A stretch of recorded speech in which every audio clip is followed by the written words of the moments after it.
Apalagi bisa membuat hati itu hidup? Kalau dari pelajaran tadi, ilmu, gitu loh, ilmu. Sebab apa? Kalau ilmu nggak masuk, yang masuk syubhat. Contoh nih, lihat bagaimana dahsyatnya hati itu.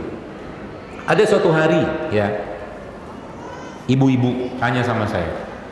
Dia bilang gini, dia hamil dan beberapa kali keguguran. Kegugurannya karena apa? Ternyata kegugurannya karena darah tinggi, kehamilan itu, eklamsi ya. Saya cuman bilang sama dia, saya bilang begini, Bu, Ibu sering curiga sama suami ya sebenarnya. Ibu sering curiga sama suami, lah kok tahu? Ya tahu lah, karena jantung itu akan merespon, bereaksi, gitu loh, bereaksi dengan apa yang kita pikirkan. Bukan hanya jantung, bukan hanya organ, seluruh sistem dalam tubuh kita. Kenapa kita disuruh baik sangka? Karena imunitas kita akan turun kalau kita buruk sangka. Dari mana itu? Hati kan? Hati yang sakit kan? Ya, imunitas kita turun kalau hati kita buruk sangka. Bahkan marah itu, ya saya pernah baca satu tulisannya, itu bisa menurunkan imunitas sampai berapa jam dengan marah hanya 2-5 menit atau 1 menit. Itu dahsyatnya hati. Makanya Nabi bilang la taghdab wala jannah, kan hadisnya mana SD itu. Jangan marah, ya. Kapan marahnya? Kalau sudah tenang. Marahnya tapi marah yang mendidik. Itu boleh. Ya.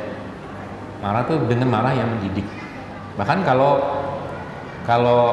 udah tahu ilmunya, marah atau bukan marah sih, menegur anak misalkan dengan menggunakan pukulan, boleh nggak? Boleh, agama membolehkan, asal pukulan yang benar, ya, pakai pukulan tongkat, rotan. Saya dulu yang zaman sudah belajar kayak begitu, ya, pakai rotan. Kalau salah pak. Tapi ingat, kenapa bisa kayak begitu? Kenapa? Lihat hati kita. Ya, Anda Bapak Ibu sekalian yang dulu pernah dididik oleh orang tuanya, lalu zaman dulu tuh kita pernah dipukul sama orang tua bukan karena kebencian, tapi karena ingin mendidik kita. Boro-boro yang muncul kebencian dalam diri kita, yang muncul kerinduan. Ya, ketika mak bapak kita mati, justru malah rindu. Benar loh. Itu hati. Ya, kenapa? Karena mereka menjadi sosok yang kita kagumi. Nah, ini satu pesannya. Jadi kalau mau jadi orang tua yang baik zaman sekarang, orang tua yang bisa disayangi, bahkan kalau anak marah pun orang tua yang dikagumi, jadilah orang tua yang diteladani.